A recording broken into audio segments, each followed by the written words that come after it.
Good evening, everybody. And as I'm sure you all know, our guest tonight is, of course, the man who's done a lot of miles in the last few weeks. Obviously on behalf of England and his big bash franchise as well. So here he is from his mind-bending travels. Got a new car, I think, as well, and a new IPL franchise too, Kolkata Knight Riders, who picked him up in the auction the other day. And you absolutely will love it because Sam Billings is just a fantastic guy. Sam, welcome to the world's best cricket club.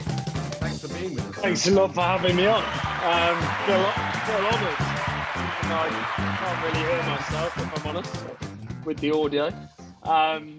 No, thanks a lot for having me on, and look forward to it. Oh well, you know, and where are you? Finally made it home, have you? Where are you? Yeah, I'm in London, back home. I haven't spent too much time, as you can imagine, in the last couple of years back at home. So it's nice to have a bit of normality and a bit more of a normal kind of I don't know, routine in the morning, and allowed out of a hotel room. So yeah, it's nice to be back. You've travelled through a few time zones, actually, haven't you? I mean, it must be quite hard to sort of get back to terra firma in a way. Yeah, I was pretty naive about certainly the one from Sydney to Barbados for the T20s. On reflection, I should have never played those first two games. I really was wiped out of kind of sleeping 2 to 3 hours a day, really, I suppose. So it's nice, like I said, just to get back into a bit of a routine.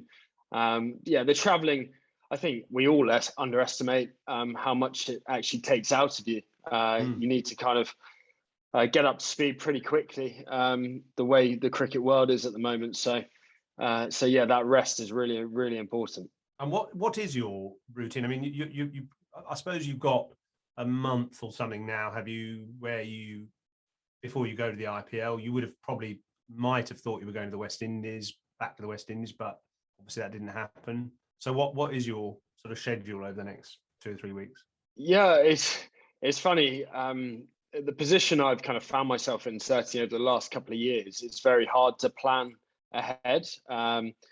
Obviously, been around the Test match stuff, got a taste of it, and yeah, I'll be honest, I thought I had an outside chance of certainly being in the squad for that trip. So trying to make kind of that plan A, and then all of a sudden not picked on that, and then am I going to get an IPL deal? Yes or no?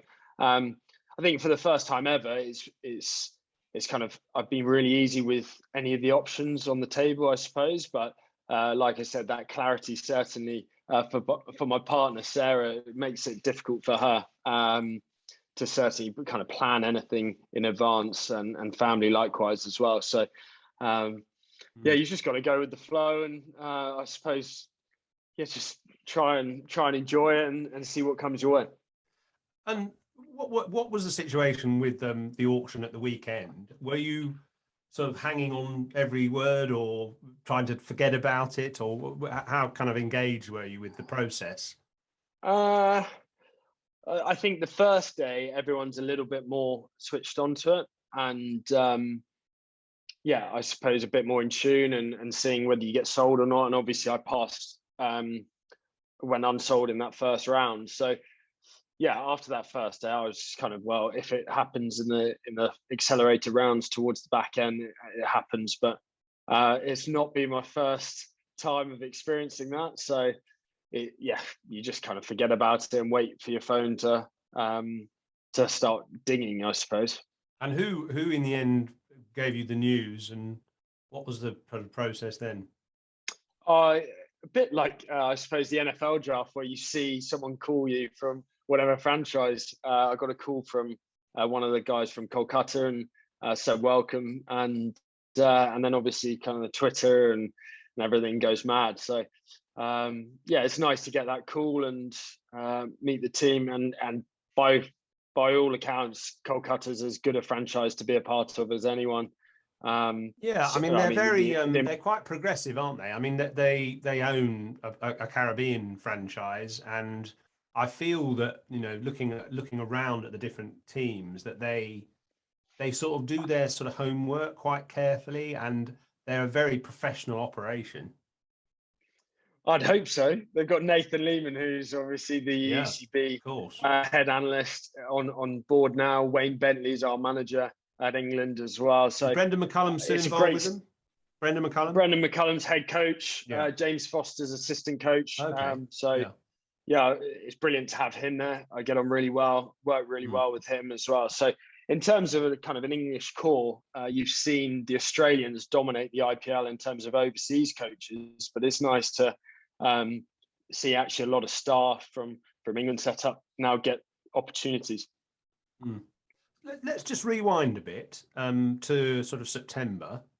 So September time, you're thinking my winter is a bit of sort of limited overs, possibly with England, and then the Big Bash. Had that come into the frame then? Were you in the World T20? I mean, what were you thinking in September, and how has it panned out in a way? It was probably, it was a long way before that. So I suppose you try and plan the ideal scenario. And so Big Bash, they were pretty keen to have me back after last year. And so we kind of locked that in pretty early. And with the Ashes, I know people might say, oh, you're just saying it, but we spoke about it in terms of the wicket-keeping position. And if anything was to happen, I'd be in the country.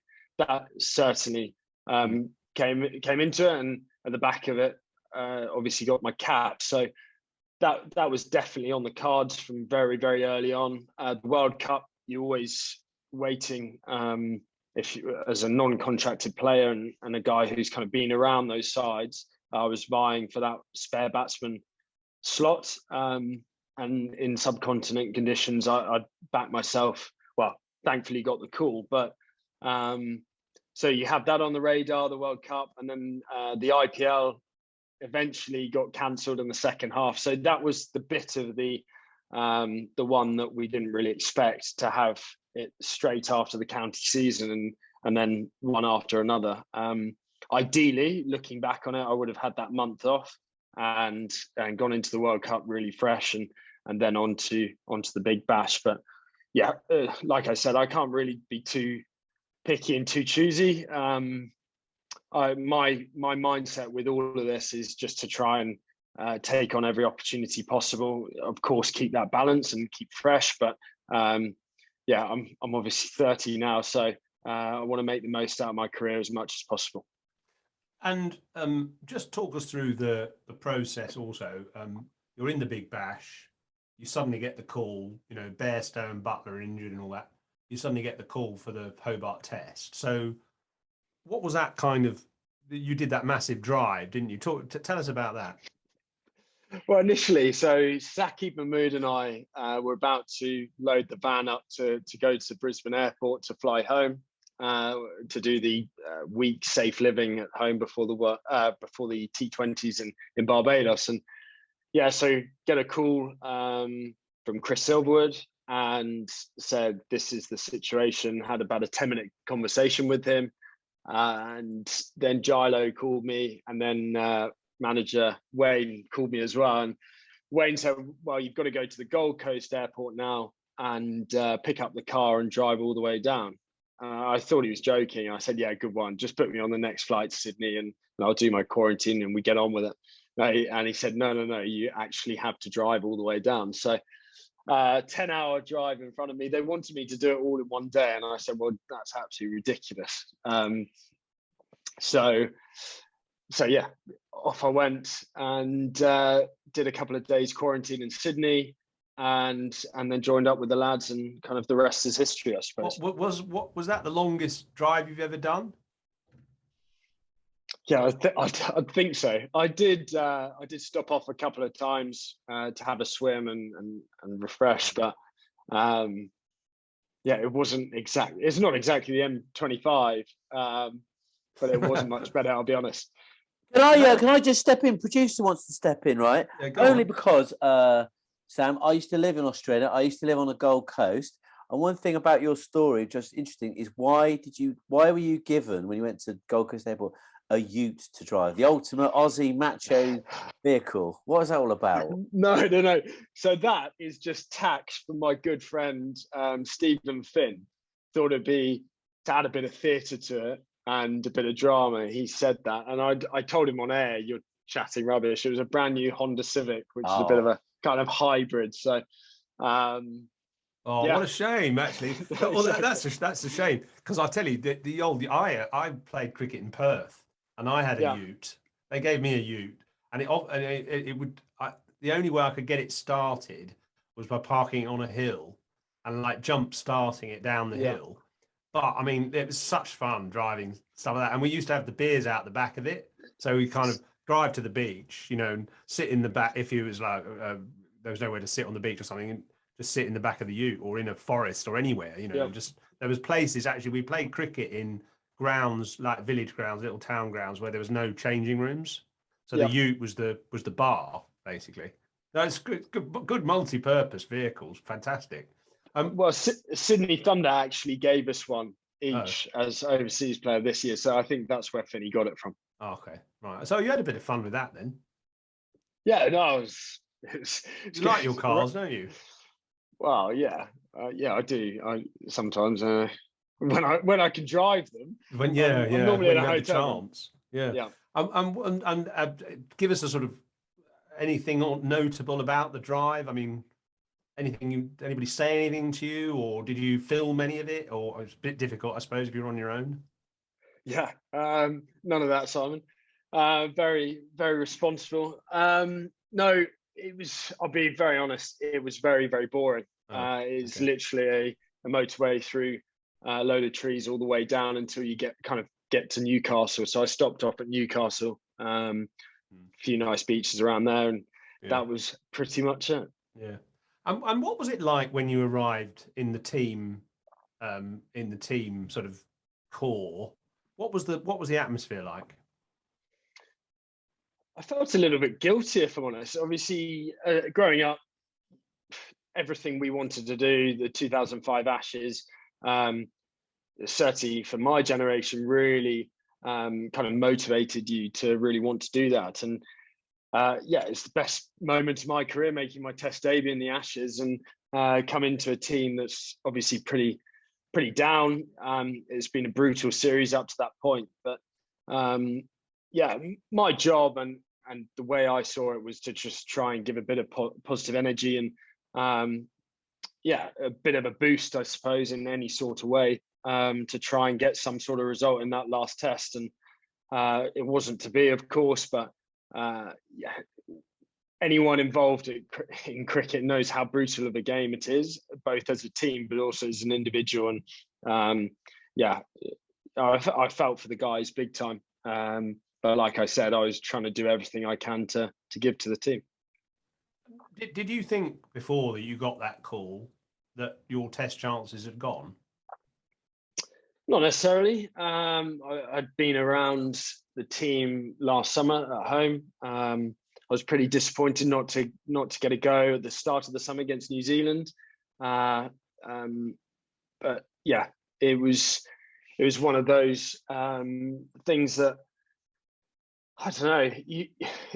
Things can change so quickly, and I think right now we've actually got a bit of clarity around the wicket keeping position. Ben Folkes, deservedly so, gets a good run in the side, and he's been waiting in the wings. I know that feeling all too well, but he absolutely deserves his chance to kind of make it his own. But if he wasn't to take his opportunity, like any position, people will be there to provide competition, and that's what strong sides do in every single position. So for me moving forward, I see that really depends on how kind of Ben goes, and then we'll reassess. But it's certainly something I want to absolutely do again, and pull on the whites for sure. It's a really difficult situation to be in at the moment.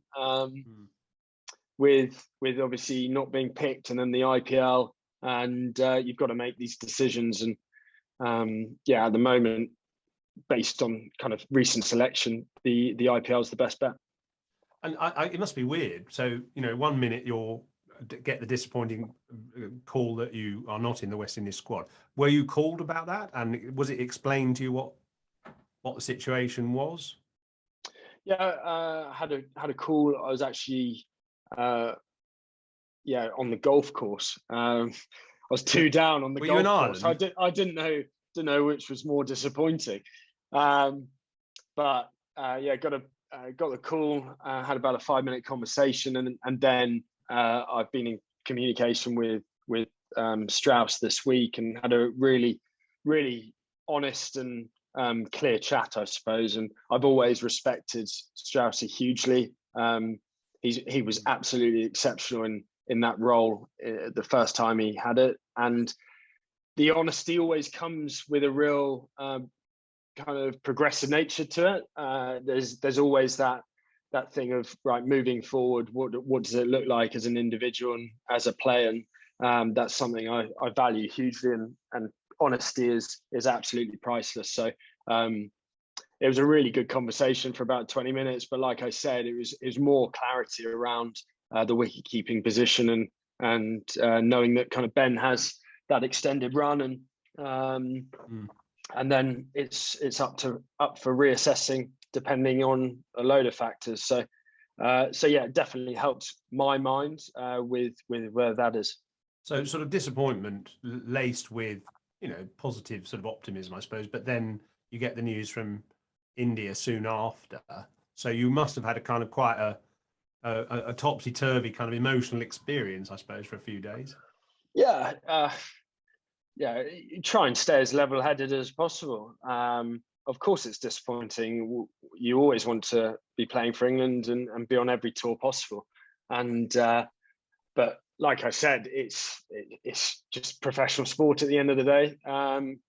There's decisions that have to be made. I have to do it at Kent, and you appreciate kind of the logic behind each decision and try to understand it from a pretty pragmatic point of view. So, moving forward, like I said, I can't do anything. I can't worry about what anyone else is doing, but I can certainly focus on what can give myself the best chance of getting back into that Test reckoning, and likewise another T20 World Cup at the end of the year. There's so much cricket. Well, there's way too much cricket, in my opinion. But it's there's plenty of opportunities moving forward. So you can use the IPL as valuable development experience for potentially playing in the World T20, I suppose. Yeah, Kolkata. I'm not sure how many people on here have kind of been following the draft and other stuff like that. But we've got Indians on here, so they will have definitely followed it. Yeah, I'm saying is if everyone's not aware, but in terms of the squad that Kolkata have kind of put together, I'm the only overseas wicketkeeper. There's a local Indian guy, Sheldon Jackson, who's pretty inexperienced. So in terms of opportunity, maybe in the IPL, that looks really positive for me. And something that I've sat a lot of time on the bench. I just need to play cricket. I feel like I'm playing my best cricket in my career, and it's wasted if I'm constantly running the drinks. As good as I am as that is, unfortunately, I'd much rather be playing. Well, you know what? It's actually a bad thing to be good at 12th man, because if you're Tuffers was my 12th man sometimes. Or you don't have to tell me that. He was so bad that we never made him 12th man ever again. And actually, you don't want to be a good 12th man, really, do you?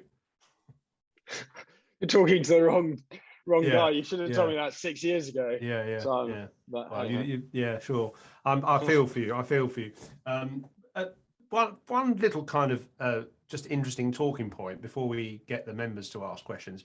I did a chat today with Manoj Badali, the owner of the Rajasthan Royals, and he said that he thinks that a lot of players put their price too high, and therefore the bidding only comes in at the end quite often, unless they're an absolute stellar name.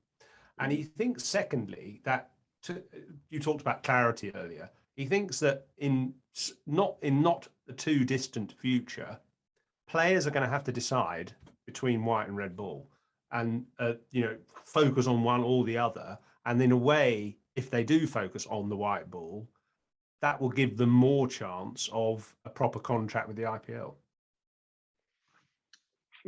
It's an interesting one. Happen? So the question is really, can you see that, the two formats the two types of cricket are sort of diverging more and more? Is it going to be harder in the future for people to play both? 100%. It already is way too hard.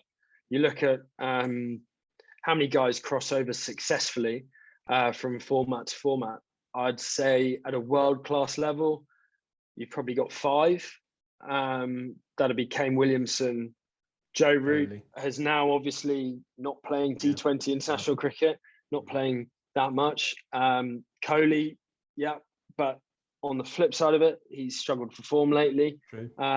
In terms of managing your energy and your longevity as a player, it's practically impossible to play every single format. And I think there will be, like anything, I think at the moment, the amount of cricket that's being played has just been accelerated. And there are, my example of playing in the Test match and then flying straight to the West Indies. And there'll be times this year where England will have a red ball game followed more or less at the same time, if not straight after, with a white ball game.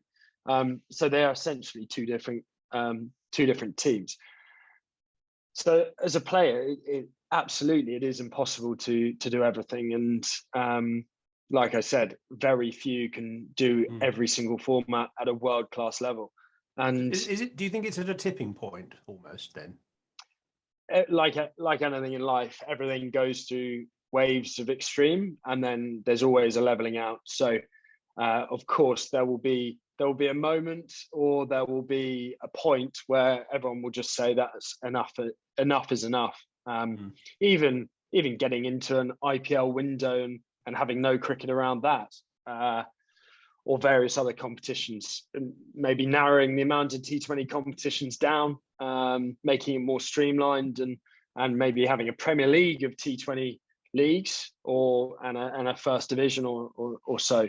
So, like anything, there has to be a point where things will level out. And as players, look, it's exhausting, and add in the other element of COVID bubbles. They need to go. They have to go for a playing point of view. In terms of longevity, in terms of quality of cricket and quality of performance, you have to be able to kind of add that welfare element to players. Do you think there should be made of that? I mean, that's a very strongly worded argument there. Do you think more should be made of it, and the players should be looked after a bit better, and that your, let's call it, plight? I mean, it's not really a plight, because no, it's not. No, let's put it in perspective. It's not a plight. No, it's not a plight. It's just it's an element. Situation, say. But do you think more should be made of your situation, and more consideration should really, the players should be listened to a bit more, actually?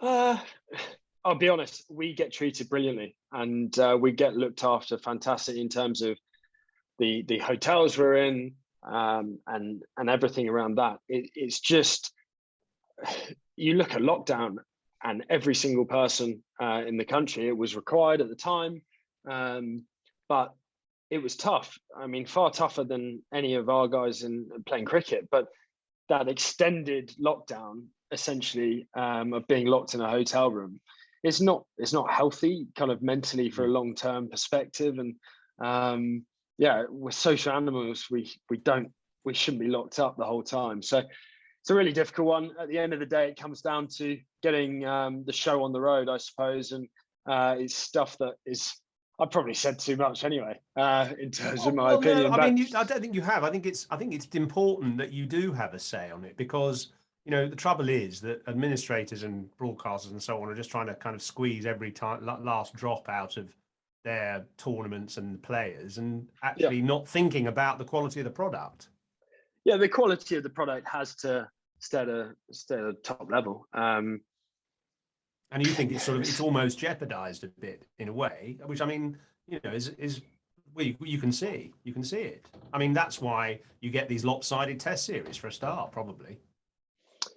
Yeah, it's certainly a factor that has kind of played into away tours and results. How you quantify that, you can't, but it certainly is something that has drained people over the past 2 years, of course, as it has done for everyone. Let's be honest, we're talking about a cricket specific. I'm in no way relating that to kind of the situation everyone's been in the last couple of years, because there are people far worse off than we have been from a cricket specific point of view.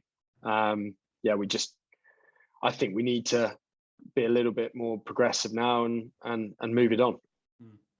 And presumably, at least you've improved your FIFA performances, have you? No, I've not played a lot, actually, I'll be honest. Certainly when I've got home, Sarah hasn't. Yeah, it's spending some quality time with family and friends, and it was the day after finals day. I flew out to Dubai for the second leg of the IPL. So that was the last time I was at home. So if I was playing too much FIFA at home, I think I'll get a bit of a telling off. So I meant maybe on tour. Yeah, Australia is not the place for a games console. We're very lucky, it's certainly during the Big Bash, that we're living in Bondi and made the most out of kind of that lifestyle and getting outside as much as possible. Excellent, great. All right, well, thanks. Let's go to some members' questions. Sorry to hold you up all that time. I'll send Becky in. Becky's first up. She's got some new faces. So Becky's first up, right? So Becky, hi. Thank you for joining us, and that was really interesting. I was wondering, to probably link to some of what Simon was saying around the change in terms of the number of franchises, etc. you play. Does that change how you prepare for wicket keeping, in terms of, rather than playing with one team all the time, you're suddenly having to get used to new bowlers all the time? And does that change sort of how you actually are preparing to actually keep to them all the time? Yeah, it's a great question. It is a different challenge, and certainly getting a rhythm, like anything, wicket keeping is a rhythm thing, like batting, like bowling. And so getting used to kind of the bowlers you're going to keep to on a regular basis, that's something I try and do. Certainly helps.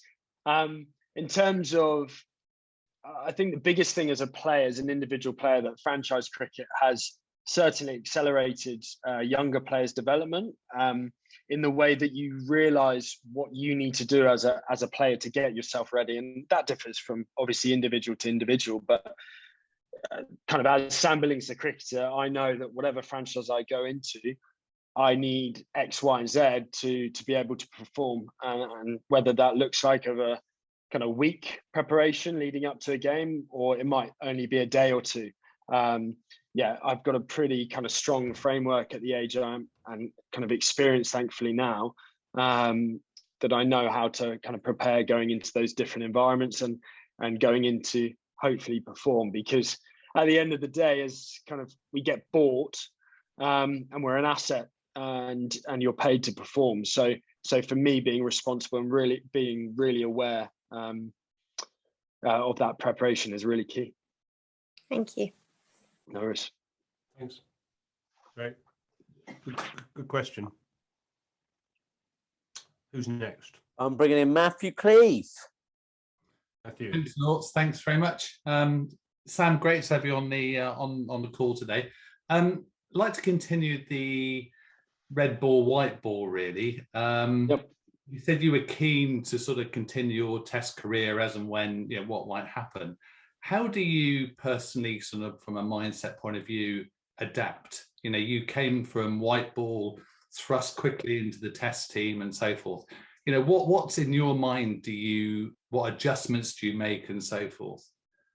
Yeah, it's a great question, and it's a challenge certainly for the modern day cricketer, switching from format to format. Again, experience helps hugely in terms of knowing where your game is at and what your strengths are in each different format, and giving yourself the best chance for each of those. For me, the turning point was a few years ago in terms of red ball cricket, when I got 300s in a row, 2 against Yorkshire and 1 against Notts. And the process in which I went through, in terms of my setup, I bat kind of on middle and off. So my eyes are in line of off stump, so I can leave the ball and look to leave the ball as much as possible and hit the ball nice and straight. That process stayed pretty consistent through, and that was my method through those 3 games. And as I kind of alluded to, in terms of having a short period of time to prepare for that test, it was going back to that, looking at the footage, speaking to my coach, and really getting that clarity around my game plan of what I'm trying to do. My strength as well is hitting the ball. I was thankfully hitting the ball really nicely in the Big Bash, and look to kind of continue that form and show that intent even in the Red Bull game. And I think that is so key, certainly in Australian conditions where you need to be able to hit the ball, you need to be able to throw some punches back at their bowling attack. As we saw, they were incredibly relentless, and you need to find a method to do that. So that was, I suppose, my clarity in what I was trying to do, and go back to that method that I have proved that works in Red Bull cricket. Brilliant, thank you. Good luck for the rest. Thanks, Matthew.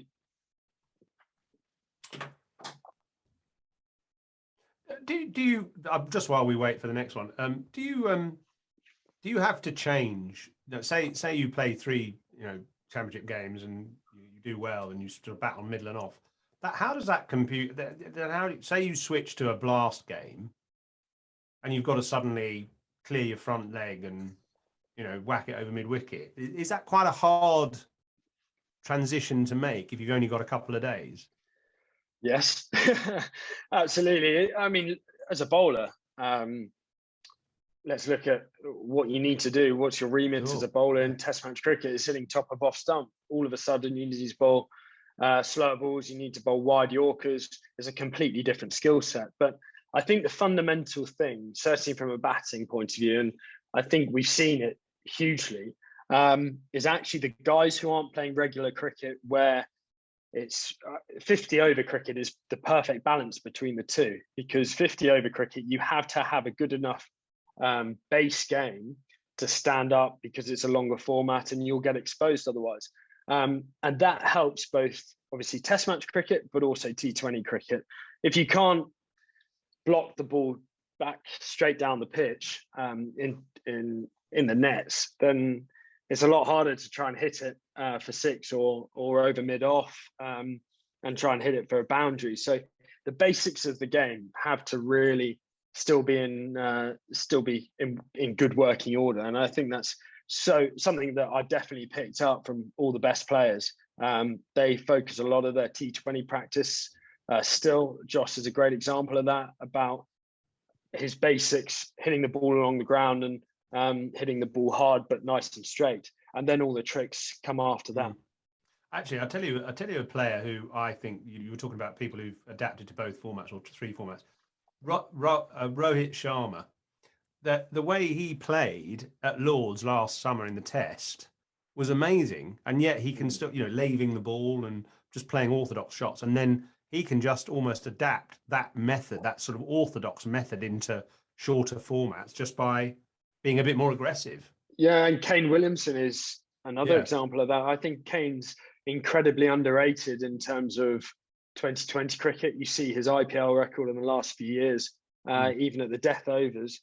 A guy who is incredibly, well, in terms of technique, it's as good as anyone in the world. And he takes that into all 3 formats. But like I said, it's a very difficult game. There's only a very few amount of people that can play all formats to a very top level. Right, I'm bringing myself on. Hey, who'd have thought that? Hey. I got a question. I got a question, Sam, because I saw that Ben from Axbridge is on it. So we got a question, right? We got nets in a couple of weeks, right? First net, winter nets, right? You want to look good on that first net, right? But you are a 360 cricketer, right? So if you could say to me, right, what is the shot I need to put in my locker now? What is the easiest one to adapt? One of those shots to put the ball somewhere where they're not expecting it. Cheeky ramp, reverse. What's the one to pick up first and fastest? Got to get yourself in first, haven't you? I mean, come on. Like I said, basics of the game, but Assume I've got the V. Assume I've got the V. Don't worry about that. That's in the mix, right?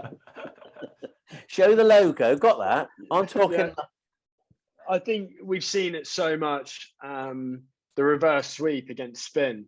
It gives you so many more options. It opens up a different part of the field, both as a boundary option, but also makes them bring a fielder over, and there's far more singles to the leg side as well. So reverse sweep, great option against spin. There you go, Steve. Right, I'm out of here. I like your sort of pickup, your sweep pickup shot, Sam, where you kind of put your leg across to the offside and get down quite low, and then basically sweep a quick bowler. I regret to say that happened to me a few times. Dermot Reeve did that to me, so it's not exactly new, but you're very good at it. Well, I saw De Villiers do it consistently. That 100 he got against the West Indies at the Bullring was a shot that he employed a lot, and the IPL he's done it on slow pitches. Also with Canterbury, actually with the slope, it's something that we saw when we had Mark Davis. Do you remember the medium pacer from Durham? Matt Pryor did it to him with the slope going down and using the kind of angle of the slope. Right. It's a shot that a lot of the guys at Kent employ, really, because of the differing angles. I remember you trying to teach. I'll stop rambling on. No, I remember you trying to teach Joss to play it, because it was one of the shots he didn't really have, actually. Yeah, I don't know if he probably still hasn't got it. He doesn't really need it, does he? Anyway, I suppose. Right, Matthew's got a question for you about the was it the finals day? Yeah. Sorry, Matthew. Welcome back, Sam. Yeah, just obviously on T20 finals day, and I think it was the final itself. Obviously, you'd have been behind the stumps when you saw two of your players colliding on the boundary, one of them taking a catch. What was your sort of thought at the time, whether it was out 6 or whatever? Do you want my honest thought? I thought, what is DVD doing trying to 2-foot it? I was like, what is going on? I thought it was 6 straight away. I'm not gonna lie, I didn't say that to the umpire, but it's one of those that he was. Yeah, it was difficult. I've probably never seen that on a cricket field, and we'll never see it again. But I didn't quite understand what Daniel was trying to do there.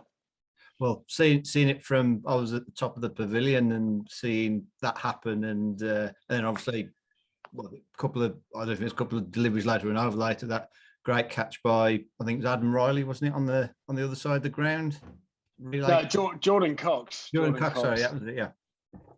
So absolutely, it didn't cost too much. So thankfully, because Will Smeed is as we've seen in the PSL, he's a very, very dangerous player. So he hits it a mile, yeah. It was very lucky.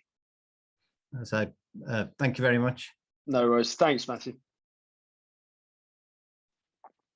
Hi everyone. Hi Sam. Hi Omar. Thanks for doing this. My question is really a bit like Becky's, actually, but it's more cultural related.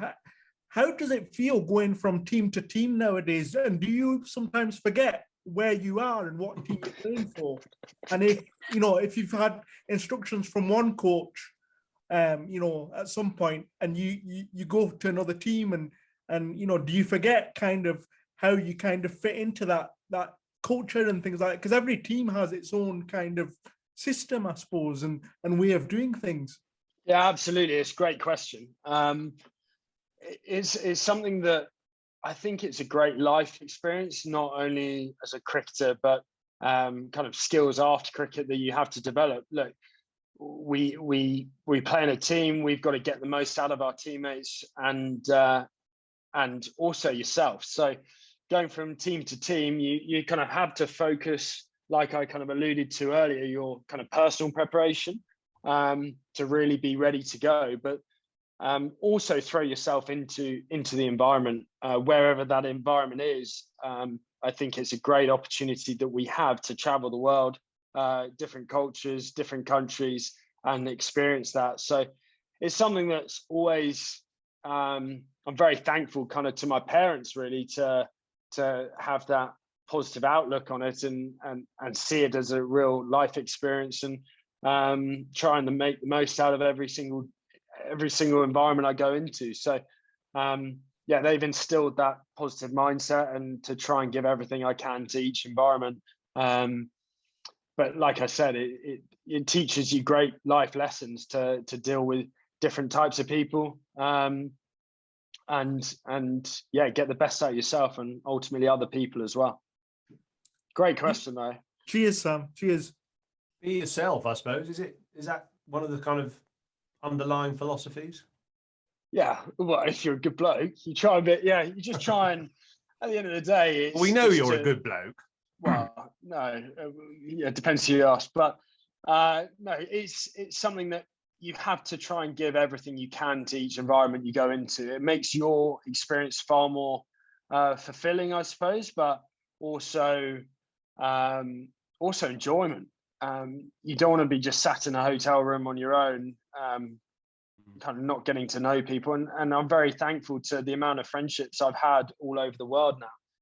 Cricket has changed drastically in that respect, that I'm guessing guys that you used to play against, yeah, you didn't necessarily have those friendships, but when you're on the same team as other people, Pat Cummins is a guy I played club cricket with in Australia at the age of 21. And yeah, he's Australian Test captain, sledging me in my first test, but he's a genuinely really good mate of mine. So I think that's the great thing these opportunities present. And yeah, I do the same. I kind of lean on my address book and go through it to try and get some of my mates to play for Kent as well. And it certainly does. It's just a huge positive for this kind of new world of cricket, I suppose. What was his sledge? What was his sledge? Do you Can not you repeat see it? I No, can't yeah, remember. it was, so in the morning of the game, he sent me a scorecard that we played for Penrith versus Sutherland, which is Glenn McGrath's old club, Glenn McGrath Oval down in Sutherland, South Sydney. And I got a duck, caught and bowled, one of the best catches I've ever got out to. And he got 100. And he said, yeah, more of this week, please, or whatever. And just said, yeah, I've always been better batter than you, or whatever. So, no, it was very funny. And like I said, he's just a great guy. And yeah, it's great to be able to call those guys mates. On the field, you're absolutely not. But as soon as you're off it, you can have a drink and have a chat. God, you must have loved. I think you hit him for at least 1-4 back past him, didn't you? 2 in a row. Simon, 2 in a row. Come on, yeah. Simon. Yeah. I couldn't remember if it was him or Boland, actually, but I knew you hit a couple of princely off drives. Very nice. Yeah, I let him know about it as well. I bet you did. I bet you did. Sam's on the screen. Sam's on the screen. Sam. Yeah, righto. An Australian, of course. Thanks for coming on, Sam. Yep. No worries, man. No, it's all good, mate. Just wondering, hopefully you're still playing in 9 or 10 years, just like Jimmy, but have you put in plans, or what are your plans post cricket, or are you just sort of taking it as it comes? Oh, that's a good question.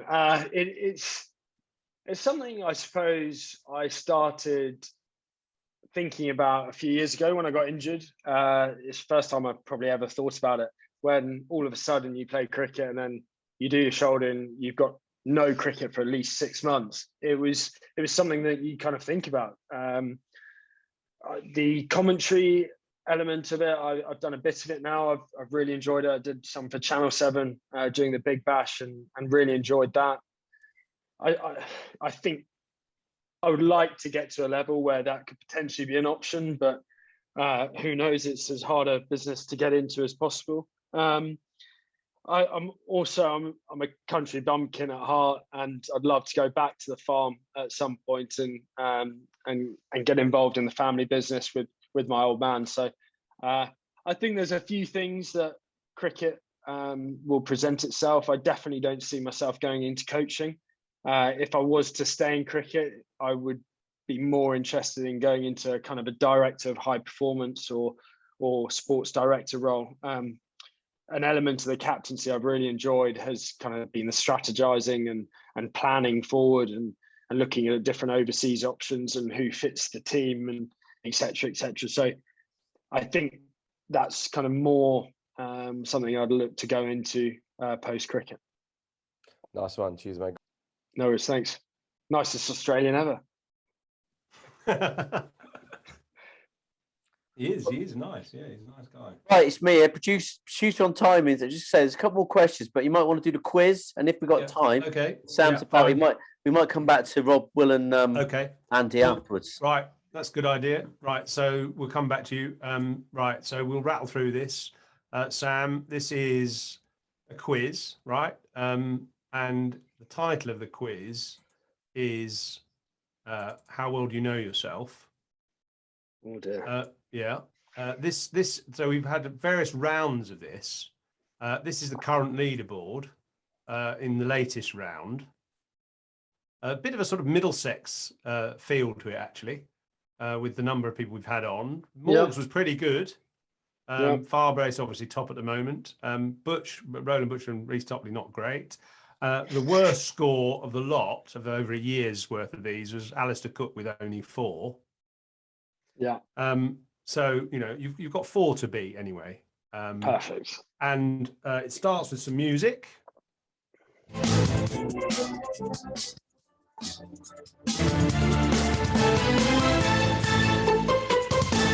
Basically, if you get the answer right, he's got it!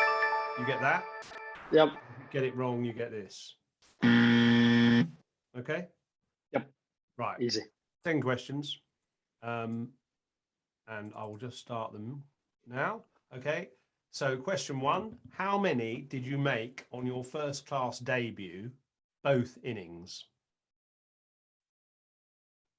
Oh my days. First ever match in first class cricket.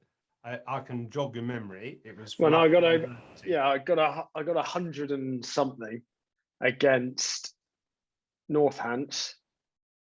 Did we bat second innings? You batted twice, actually. Okay. I got 120 in one innings. 119, I think. And I'm not sure the second innings, maybe like 5 not out or something. I'll give you half. I'll give you half a mark for that. Okay. It was 100. It was 20 and 131. You got the 100. Ooh. So yeah. Okay. Yep. So I'll give you half a mark. 20 in the first innings, 131 in the second innings. Okay. Question 2. Who was your first victim as keeper playing for Kent against either a first-class team or an international team? There's a clue there in the question, in that your first-class debut for Kent. Oh, first class. Okay. First-class debut for Kent was South against Africa. Yes. Against South Africa. And who was your first victim? Jeez, I thought these were gonna like. What school did you go to? Well, it was a cap. No, come on. No, I'm joking. It was a captain. It was a guy who captained South Africa, actually. Graham Smith didn't play. He's got it. You got it just in time there. Graham Smith. Okay. I know you said he didn't play. It was Graham Smith. I'll give you that. I'm feeling generous. You said the name anyway, so that'll count. God knows how we're going to edit that, but anyway. Question 3. That's Nort's son's job. Question 3. Have you scored more first class or List A hundreds? List A. Oh no. List A plus any one-day hundreds and first class. Which is more? Probably List A, actually. You sure? Yep. He's got it! 7 List A and one-day international 100, so 8 and 6 first class. Yeah, 6 first class, yeah. Need to up your game. Anyway, I'll give you that. So it's 2.5 out of 3. Well done. Question 4. In which of the various T20 leagues that you've played in have you got the best strike rate? I reckon Big Bash. He's got it! Correct. 143 strike rate in the Big Bash. Yep. You obviously enjoy it. I do. 4.5. Well, no, sorry, that's 3.5 out of 4. Right. Yep. Question 5. How many different positions have you batted in for England? Oh, must be 8 or 9. 8 or 9 different positions. I reckon the number of the order. So yeah, you know, I number think I 2, 3, batted 4. I reckon I batted in. I don't think I batted 3 actually, but I think I batted in every other spot up to 7 certainly. I might have batted 8 at some point. I'm going 6 because I haven't batted at 3. Well, I'll give you half a mark for that. I'll give you half a mark because it was actually 5, and you haven't batted at 8. In fact, your numbers are 2, 4, 5, 6, 7. So you've actually batted in 5 places. So I'll give you another half a mark for that. So that's you know, That's fair. 4 out of 6. 4 out of 6. Right. Question 7. Name. This is. I'd be interested to see about whether you get this. Name 3 past Kent keepers who played for England. Geraint Jones, Alan Knott, Godfrey Evans. He's got it. Very good. You could also have had Les Ames, yeah, and Paul Downton. And Paul Downton, yeah, because he did play a little bit for Kent before. Okay. Anyway, good. Well done. Got that. Question 8. Sorry, I'll just step in. Guys, it is actually question 7. It sounds on 5 out of 6. Oh, that's all right. That's all right. Well, we're on question 8 now, though. Well, I got 5 out of 6 down here and 2 half points. So you know, it is what it is. The 2 half points. Yeah. Oh yeah, I've missed a question out actually. Sorry. Okay. Yeah. So that's my fault. Okay. It's an amazing legacy, isn't it? The wicket keeping in Kent. Anyway, question 7. Just on that, we got 2 very good youngsters as well coming through as well. To keep your eyes out on Jordan Cox and Ollie Robinson. Every batsman seems to keep now, actually, or every keeper seems to bat really well. Anyway, amazing. Right, next question. Who has more Instagram followers, you or Jason Roy? Jason Roy. He's got it! You know the difference? He's from Surrey. He's a show pony. he's my mate.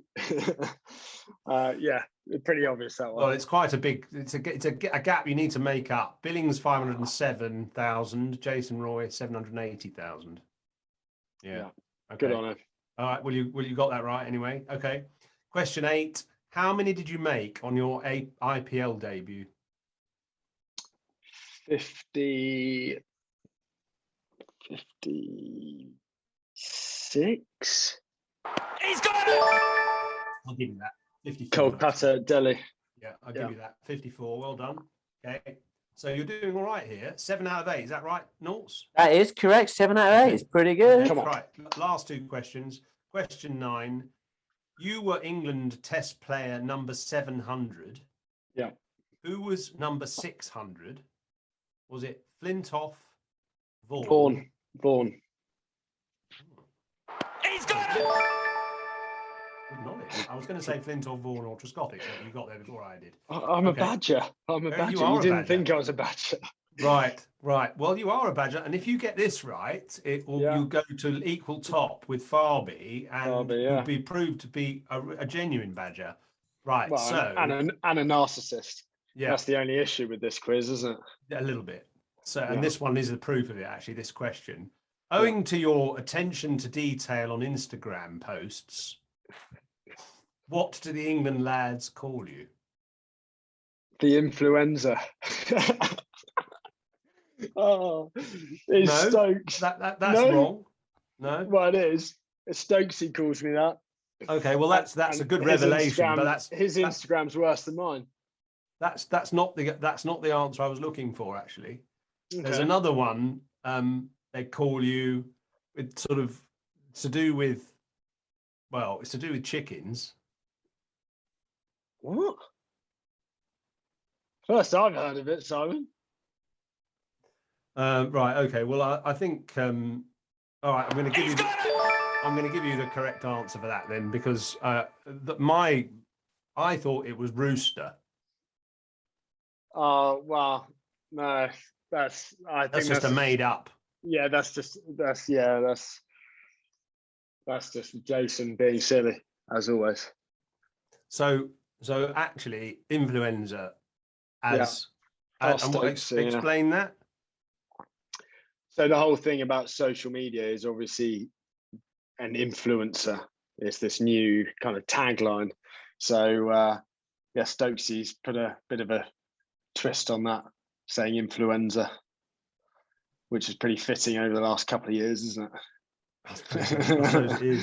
I suppose it is. Yeah. Anyway, so, well done. So I'm going to give you 9. I'm going to give you 9 because that was a very good performance actually. Well played. It shows you're an all-rounder and sadly a Badger as well. So you're top of the board. You're top of the table with Farby. Right. So have you got time for just a couple more questions and that's it? Absolutely. Absolutely. Okay, fantastic. Right. Who we got? Noughts? I'm bringing. It's going to be Andy, Will, and then Rob. And that's it. Thanks very much. Hi, Sam. Hi, Andy. Simon touched on this at the beginning of the show, I think, really, but you always seem to be a really sort of positive sort of bloke. Obviously, sort of ashes away tours often end in player retirements and that sort of thing. I just wondered what it was like to join that tour so late on, and when things have been so difficult, really, and how you cope with that, really. I mean, the impression I got was that you sort of really sort of did your best to raise the spirit of the other lads. You were really vocal on the pitch and playing your normal way, I suppose. Exactly that. That was certainly the mindset I went into that test with.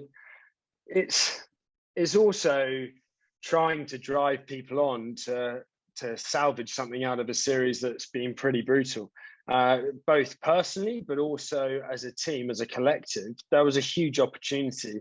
Certainly I saw it as a huge opportunity. There were probably only a couple of guys really who are dead certs in terms of in that team. So to try and raise the vibe around and also kind of help people to realize that this is a huge opportunity that could salvage your test career or certainly cement your place for the next tour. So like any environment I go into, it's all about the team first and to try and give the team the best way of winning, I suppose. And that's something that it comes quite naturally and I enjoy doing. So yeah, it was simple as that. It was just a shame that we didn't grasp those really tight moments, I suppose, in the game that were there. They were there. We had them 12 for 3, and they're the kind of moments that you need 3-4 guys really leading it and swarming in, as the Australians did to us throughout that series. So trying to realise those moments in games and drive the guys on. But like I said, unfortunately, it was just wasn't to be after a very, very brutal tour. Okay, thanks, sir. Thanks, Andy.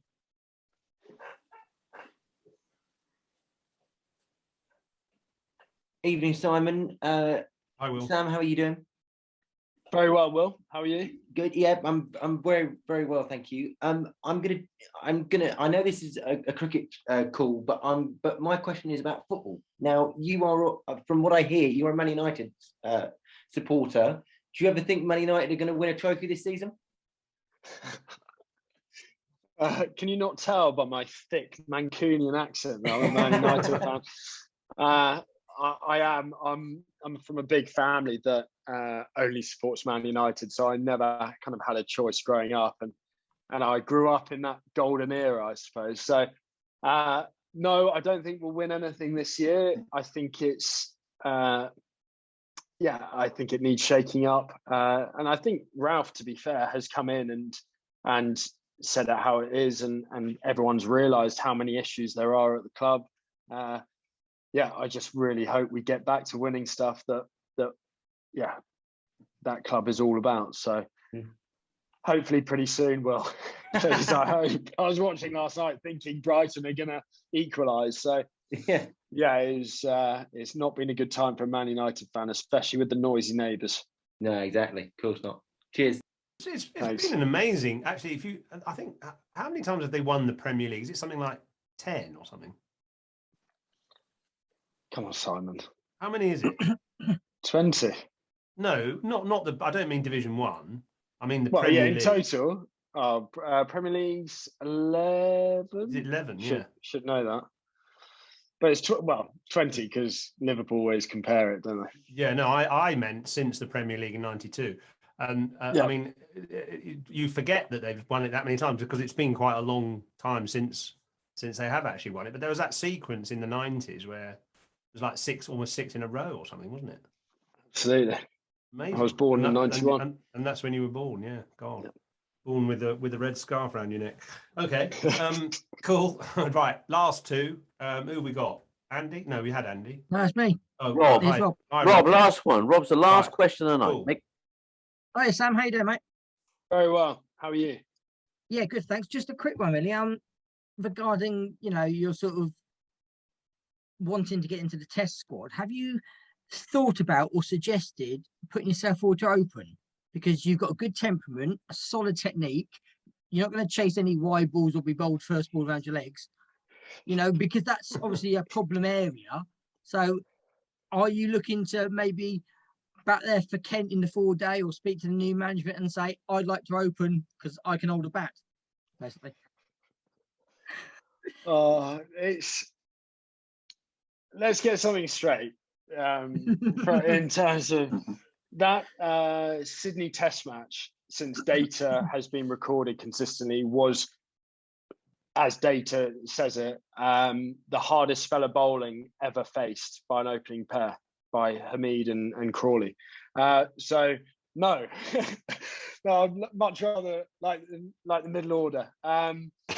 So it's just because that seems, there's big space at the top where England can't find anybody who's got a solid technique or temperament. And, you seem to fit the bill from what I've seen you playing in all formats. And you seem to have a good old temperament and technique to be able to see off the new ball. And then, I don't know, fourth ball of a test match, get that reverse sweep out. Well, easy, isn't it? Yeah, easy game, isn't it? Yeah, easy. Easy.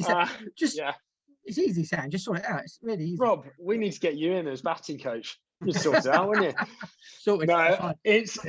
Look, I've opened in 50 over cricket and for the T20 team, both for England a kind of pretty long time ago. It's red ball cricket, and opening the batting is such a unique and different challenge to any other batting position. We've seen successful 50 over openers go in and really struggle. And that's not down to necessarily, well, it's down to a combination of things, but it just shows how hard it is in terms of a job. It comes back to where's the production line of opening batsmen amongst county cricket and the state of county cricket in terms of that slot. The same problems are at county cricket and first class game. There's not many first class openers around because most people want to bat in the middle orders purely because of the state of the pitches, or certainly have been in the past. The last couple of years, pitches have improved, and you've seen runs also improve along that kind of trend. But yeah, I think in terms of role clarity, it's such a kind of cliche phrase to chuck around, but the opening batting in Test cricket you have to be a specialist opener. I don't see that being a part-time role that you can kind of chuck into. As much as I want to play Test cricket, yeah, look, I think I could do it, but it's not something that. Let's be honest, it's not something that if you're sat at the top of the strategy, you'd suggest, because it's not giving anyone the best chance to be successful. But I think it comes back to, like I said, the first class system, and we've got to find guys who can bat a long period of time. Yeah, I'm sorry, I've kind of gone around the houses there, haven't I? You get my gist. It's a good answer. I mean, you've done a good job of answering that question. But I mean, I noticed that, sort of reading between the lines, that Joe Root and maybe others have veered off slightly differently. So they started out with, like you said, sort of 2019, or even earlier, trying to pick attacking players to open, like Jason and Alex Hales and people like that, and that didn't really work. So then they've reverted to, more sort of sturdy, solid players to try and open, and that hasn't really worked either. So I sense now there's a kind of move back towards looking to be positive, actually, again. Yeah, again, the game is all about balance, especially Test cricket. It's about consistently performing for 6 hours a day and then doing it 5 days in a row. And like anything, you can't have too many guys going too hard at the ball, because it just doesn't work. The game finds you out like that. There's not many Virender Sehwags around, are there? And there hasn't been one since. So, and he went through those peaks and troughs in his career as well. But people on here who aren't Kent fans will say the obvious and say I've got a Kent bias. But in a guy that Zach Crawley, yes, he needs to score more runs. He knows that. Everyone knows that he needs to start stacking the runs up. But there's a guy which has the quality to play 10 years for England and captain England as well. The character that individual has. And let's be honest, that's a huge part of Test cricket, is character, because of the longevity element of it.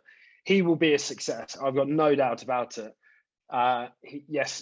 Like I said, he needs to score runs. But if you stick with him, as he showed at Sydney, which was a really tough track, the way he played, the way he dominated the best bowling attack in the world for periods of time, there's a player in there and one that needs backing, in my opinion. So you need to find a partner next to him. And actually, I'm really looking forward to seeing Alex Lees go because, again, character-wise, he's a stubborn Yorkshireman, has moved up to Durham, which is a difficult pitch, has got a sound technique. I was on my first Lions tour with him. But again, he's prepared to grit it out and also has the different gears that you need to go through in Test cricket as an opener. Once you get in, as Hayden did, you need to be able to then put people under pressure later on in the day and through an innings. So I'm really looking forward to seeing how those two go. And Jordan Cox as well in the future. You've named him. He's performed, shown he can bat a long time, hasn't he? Absolutely, he's a phenomenal talent in all formats. But I think later down the line, Jordan will see himself, certainly if he wants to keep wicket, as a middle order player. I think he's got the game. He's got such a fluent attacking game.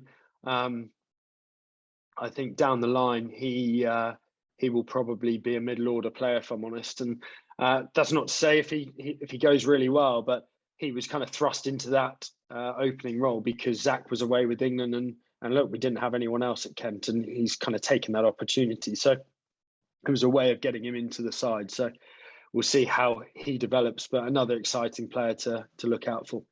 Are we seeing, final question, are we seeing an era of very, very high quality opening bowlers in Test cricket who are exploiting, certainly in England, the Duke's ball and data, really forensic analysis of batsmen? Are we seeing a period of play at the moment which is almost as tough as it could get for opening batsmen? It is, but I think it's also due to circumstance of 2020 cricket, let's be honest. The influx of the amount of T20 that has happened, it of course has altered techniques, and as Rob alluded to earlier, the temperament element of it. People want to hit the ball. People want to score runs quickly, and that's what people have done growing up. So culturally, it has changed. There has been a shift in mindset, and we need to find a way of getting that mindset kind of switched around. How we do that? Has it made Test cricket? I'm not paid enough to do that. No, I know what you mean. We've all got an opinion on that. Has it made Test cricket a better game, do you think?